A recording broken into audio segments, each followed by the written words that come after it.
Kreu i Partisë Demokratike Sali Berisha ka shpërthyer sërish ndaj mediave që i konsideron pranë qeverisë duke akuzuar se fshin realitetin dhe shërbejnë si kanale për ata që ai i quajti e kisha banale.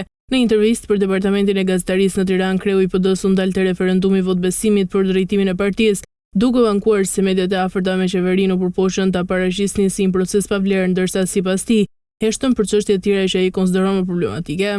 Po marrë referendumin, nuk mund të shumëzosh kur me zero demokracinë direkte. Dakor që nuk është garë, por çdo njeri që voton ka të drejtë të vendos kryq, dhe ai e di që me kryq nuk zgjidhet. Si mund të demonizosh një proces? Është rast tipik që në kuadër të së keqes banale, ti i transformon kuptimin asaj. Ajo është forma më demokratike që nga Greqia gjerë sot. Më pas ai kaloi në një tjetër temë duke shprehur habim për mungesën e reagimeve mediatike ndaj dekorimit të Bardhy Lagasit nga kryeministri Edi Rama. Shkon dekoron Bardhy Lagasin, asnjë media nuk reagon. Tmerr, çfarë është ai?